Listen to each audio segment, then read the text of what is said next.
سورۃ النساء کی آیت نمبر 104۔ الحمدللہ وکفی وسلام علی عبادہ الذین اصطفی، خصوصا علی سید الرسل وخاتم الانبیاء وعلى آلہ واصحابہ الاتقیاء۔ اما بعد فاعوذ باللہ من الشیطان الرجیم، بسم اللہ الرحمن الرحیم۔ ولا تہنوا فی ابتغاء القوم ان تکونوا تعلمون فإنهم يعلمون كما تعلمون وترجون من الله ما لا يرجون وكان الله عليما حكيما۔ ولا تهنوا في ابتغاء القوم، اور سست مت پڑو کافر قوم کے تعاقب میں۔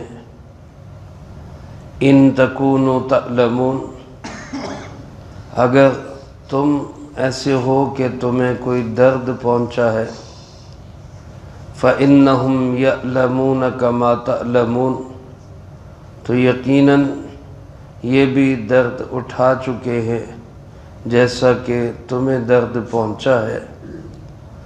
وَتَرْجُونَ مِنَ اللَّهِ مَا لَا يَرْجُونَ، اور تم تو اللہ سے اس کی امید رکھتے ہو جس کی ان کو کوئی توقع نہیں۔ وَكَانَ اللَّهُ عَلِيمًا حَكِيمًا، اور اللہ رب العالمین ہی جاننے والے اور حکمتوں والے ہیں۔ اس آیت مبارکہ کا تعلق جہاد کے ہی ایک حکم کے ساتھ ہے، جیسا کہ اس سے پہلی آیات مبارکہ بھی جہاد ہی کے متعلقہ تھی۔ درمیان میں حالت سفر میں نماز کا حکم، حالت خوف میں نماز کا طریقہ، اور اطمینان کی حالت میں اللہ کی یاد اور نماز کو وقت مقرر پہ ادا کرنے کے احکامات آئے۔ اسی جہاد کے سلسلے کو دوبارہ یہاں سے پھر بیان کیا جا رہا ہے۔ اب رات جانتے ہیں غزوہ احد میں مسلمانوں کو ابتدائی طور پر ایک شکست کا معمولی سا زخم لگا تھا، جس میں 70 بڑے بڑے صحابہ رضی اللہ تعالی عنہم مجمعین جام شہادت نوش کر گئے۔ بہت سارے حضرات زخمی ہوئے، جس میں خود سرکار دو عالم صلی اللہ علیہ وآلہ وسلم بھی زخمی ہوئے، آپ کے دندان مبارک شہید ہوئے، خود کی کڑیاں آپ کے رخساروں میں گھسی، چہرہ خون آلود ہوا، اور آپ بے ہوش ہو کر گڑھے میں بھی گرے۔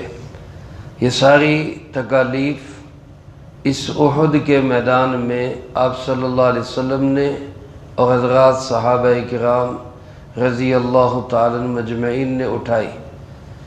لیکن آفرین ہے، قربان جائیں، صدقے جائیں ان مقدس ہستیوں کے، اتنی سخت تکلیف اٹھانے کے بعد بھی، زخموں سے چور جسم کے ساتھ بھی، جب آپ صلی اللہ علیہ وآلہ وسلم نے حکم دیا کہ کافروں کے بھاگتے ہوئے لشکر کا تعاقب کرنا ہے، تو تمام صحابہ کرام رضی اللہ تعالی مجمعین اسی پرجوش انداز سے، اس سے بڑھ کر جذبے کے ساتھ، اللہ کی ذات پہ بھروسے کے ساتھ کافروں کے لشکر کے تعاقب میں نکلے، اور ان کو مکہ مکرمہ کی طرف بھگا کر پھر واپس آئے۔ تو اسی کے متعلق اللہ پاک نے ابتدائی طور پر یہ حکم دیا کہ وَلَا تَهِنُوا فِي ابْتِغَاءِ الْقَوْمِ، اس قوم کے تعاقب میں سستی مت دکھاؤ۔ یہ حکم تو اس کے متعلقہ ہے، اور ظاہر ہے حضرات صحابہ اکرام رضی اللہ تعالیٰ عنہم مجمعین نے اس پہ عمل کیا اور کوئی سستی نہیں دکھائی۔ لیکن علماء نے لکھا ہے کہ یہ حکم آج ہمارے لیے بھی باقی ہے۔ آج بھی کسی بھی موقع پر کافر اور دشمن کی سازشوں سے بے خبر نہیں رہنا چاہیے، غافل نہیں رہنا چاہیے، بلکہ ان کے پیچھے اس طرح لگے رہیں کہ کسی طرح سے بھی وہ کامیابی حاصل نہ کر سکیں۔ یہی جہاد ہے، یہی اللہ رب العالمین کا حکم ہے کہ ہمہ وقت قیامت تک، چونکہ یہ سلسلہ تو چلے گا، ازل سے ستیزہ کار ہے تا ابد، چراغ مصطفی سے شرار بولہبی۔ یہ رسول اللہ صلی اللہ علیہ وسلم کے دین و شریعت کے ساتھ یہ ابو جہل اور ابو لہب کی ذریت ٹکراتی رہے گی۔ تو مسلمان کا کام یہ ہے کہ کافروں کی سازشوں سے غفلت نہ برتیں، سستی نہ برتیں، بلکہ ان کے پیچھے لگے رہیں تاکہ اللہ رب العالمین مسلمانوں کے ہاتھوں ان کو ذلیل و رسوا کرتا رہے۔ اللہ پاک فرماتے ہیں ان تکونوا تعلمون، اگر تم زخم خوردہ ہو، تمہیں کوئی اذیت پہنچی ہے، تمہیں کوئی تکلیف پہنچی ہے، تو فَإِنَّهُمْ يَعْلَمُونَ كَمَا تَعْلَمُونَ، وہ بھی تو اس سے پہلے زخم چاٹ چکے ہیں۔ بدر کے میدان میں ان کے بھی تو 70 بڑے بڑے مارے گئے تھے، 70 قیدی ہوئے تھے۔ تو جب وہ اس سے پیچھے نہیں ہٹے تو تمہیں بھی پیچھے ہٹنے کی کوئی ضرورت نہیں ہے۔ جب کافر اس کے باوجود اپنی سازشوں سے باز نہیں آتے تو اے مسلمانوں، تمہیں بھی دین کی خاطر اپنے منصوبے اور کارنامے زندہ کرتے رہنے کی ضرورت ہے۔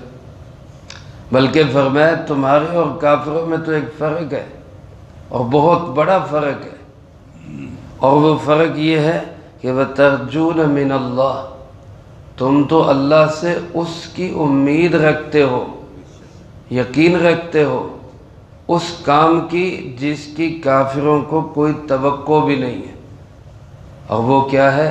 وہ جنت ہے، اللہ کی مہمان نوازی ہے، اللہ کی رضا ہے۔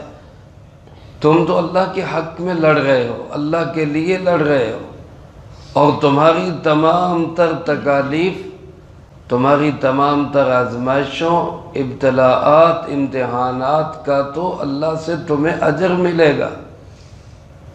مسلمان پر دنیا میں کوئی معمولی سی بھی تکلیف آتی ہے، ایک کانٹا ہی چبھتا ہے تو مسلمان کو تو اس پہ بھی اجر ملتا ہے، اور کافر اپنی محنت کر کر کے تھک بھی جائے تو اس کی محنت کا اس کو ذرا سا بھی کوئی آخرت میں ثواب، کوئی اجر نہیں ملے گا۔ تو پھر تمہارے اندر کیوں سستی آئے؟ پھر تمہارے اندر کیوں غفلت آئے؟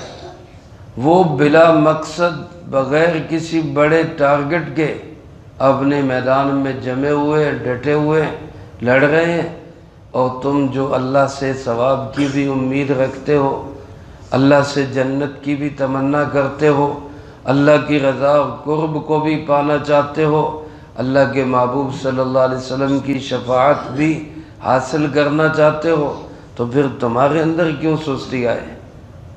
باقی یہ جو آزمائش آتی ہے، کبھی فتح، کبھی شکست، کبھی عروج، کبھی زوال، کبھی اوپر کبھی نیچے، فرمایا وَكَانَ اللَّهُ عَلِيمًا حَكِيمًا، اللہ ہی جاننے والا ہے، اللہ ہی حکمتوں والا ہے، اس کے ہر کام کے اندر، ہر ارادے کے اندر کوئی نہ کوئی حکمت ہے۔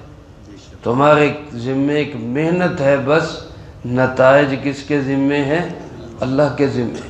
لہذا نتیجے سے بے پرواہ ہو کر فتح ہوتی ہے، شکست ہوتی ہے، عروج ملتا ہے، زوال ملتا ہے، کامیابی ہوتی ہے یا ناکامی ہو جاتی ہے بظاہر، اس کے باوجود اس سے سر دست، اس کو بالائے طاق رکھتے ہوئے تم صرف دین کی محنت تمہاری ذمہ داری ہے، وہ کرتے رہو، بس اس کام میں لگے رہو، اس سے سست نہ پڑو، اس سے پیچھے نہ ہٹو۔ میرے محترم دوستو، آج میری آپ کی بھی ذمہ داری ہے، ہم دین کی سربلندی کو اپنا مقصد بنائیں، اپنا ٹارگٹ بنائیں، اللہ کا نام اونچا ہو جائے، اللہ کے محبوب صلی اللہ علیہ وسلم کے عشق کے ڈنکے چار دانگے عالم بج جائیں، توحید کے زمزمے بلند ہوں، یہ ہماری ذمہ داری ہے، اور ہم اس ذمہ داری کو پورا کرتے رہیں گے انشاءاللہ۔ اس کا نتیجہ کیا ہے وہ اللہ جانے، اللہ کا کام جانے۔ تو میری آپ کی ذمہ داری ہے، جو بھی دین کی جد و جہد کی اللہ ہمیں توفیق دے، تبلیغ کی شکل میں، جہاد کی شکل میں، تعلیم کی شکل میں، تدریس کی شکل میں، وعظ و نصیحت کی شکل میں، کافروں سے گفتگو کی شکل میں، سیاست کی شکل میں، کسی بھی انداز سے ہم دین کی محنت سے پیچھے نہ ہٹیں۔ اللہ مجھے آپ کو سب کو اس کی توفیق نصیب فرمائے، جو کہا سنا اس کو زندگی میں لا کے دوسروں تک پہنچانے کی توفیق عطا فرمائے۔ اللہم انت السلام ومنک السلام، تبارکت ربنا وتعالیت یا ذا الجلال والاکرام۔ اللہم اعنا علی ذکرک وشکرک وحسن عبادتک۔ اللہم احسن عاقبتنا فی الامور کلہا واجرنا من خزی الدنیا وعذاب الآخرہ۔ اللہم باقیتا کباقیت الولید، اللہم استر عوراتنا وآمن روعاتنا۔ اللہم انا نجعلک فی نحورہم ونعوذ بک من شرورہم۔ اللہم اکفنا بحلالک عن حرامک وأغننا بفضلك عمن سواك۔ اللهم اكفنا كل مهم من حيث شئت ومن أين شئت۔ اللهم رب السماوات السبع ورب العرش العظيم، اكفني كل مهم من حيث شئت ومن أين شئت۔ رب اغفر وارحم وأنت خير الراحمين۔ رب ارحمهما كما ربياني صغيرا، رب ارحمهما كما ربياني صغيرا، رب ارحمهما كما ربياني صغيرا۔ اللهم ربنا هب لنا من أزواجنا وذرياتنا قرة أعين واجعلنا للمتقين إماما۔ اللهم ربنا تقبل منا إنك أنت السميع العليم وتب علينا إنك أنت التواب الرحيم۔